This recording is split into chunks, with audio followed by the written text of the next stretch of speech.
40 জনের বেশি যাত্রী লইয়া ফেরিঘাটে উঠতে যায় একটা বাস পদ্মার পানিতে উল্টায় ডুইবা পড়ে গেল। 2 জন মানুষ ভাইসা উঠছে, বাকিগুলারে খুঁজতেছে, এখনো পর্যন্ত পাওয়া যায় নাই। মানে এতে কি আসলে কারো কোনো কিছু আসে যায়?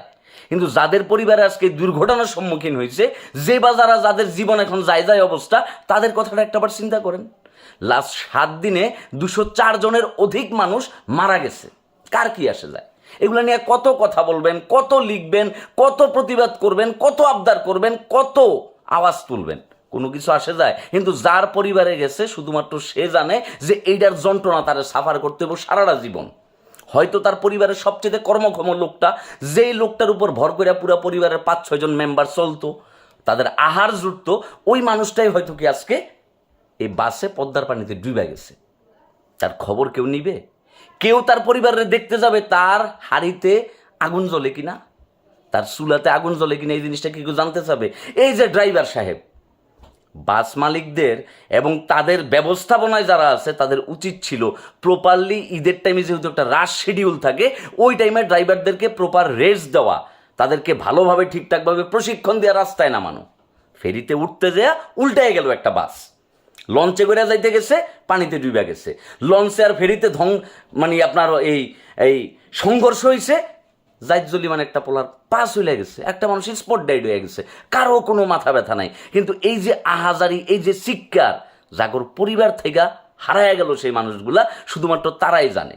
এখন আমি ভিডিওতে কইতেছি, আপনি শুনতেছেন, আপনার কাছে খারাপ লাগতেছে, ঘটনা কিন্তু এই পর্যন্তই শেষ। নতুন আর একটা ইস্যু দেখবেন রাইতে 9টা বাজে ঢুকবে, হুট করে এই সন্ধ্যাবেলার যে ইস্যু, এই ইস্যু কিন্তু গায়েব হয়ে যাবে। প্রপার ম্যানেজমেন্ট, প্রপার ব্যবস্থাপনা, সেতু পরিকল্পনা এবং নৌ রুটগুলো আসলে কিভাবে কেমনে করে চলবে, তাদেরকে কোন কোন ড্রাইভাররা কেমনে করে চালাবে, তাদের যোগ্যতা কি হওয়া উচিত, তাদের দক্ষতা কেমন থাকা উচিত, এইসব ব্যাপার নিয়ে আমরা কি আসলে ভাবছি? এই ছোট ছোট যেসব ব্যাপারগুলো আমরা কখনো ভাবি নাই, ঘটনাটা ঠিক ওই জায়গায় ঘটে গেছে। যার পরিবারের গেছে, আল্লাহ পাক তাদেরকে হেফাজত করুক, এইটা বলা ছাড়া তো আমাদের আর কোনো উপায় নেই। আমাদের আর কোনো কাজ আছে? এই যে প্রত্যেকটা দিন আপনি একটা অনিরাপত্তা নিয়ে, নিজের জীবনটারে নিজের পকেটের ভিতরে নিয়ে আপনি যে রাস্তায় বেরিয়েছেন, আপনি জানেন না যে আপনি বাসায় ফিরবেন কিনা। আপনি গ্রামের বাড়িতে গেছেন, আপনি জানেন না গ্রামের বাড়ি থেকে আপনি আবার আপনার কর্মস্থল শহরে ফিরবেন কিনা। এটার দায় কার? এটার দায় আমাগো সকলের।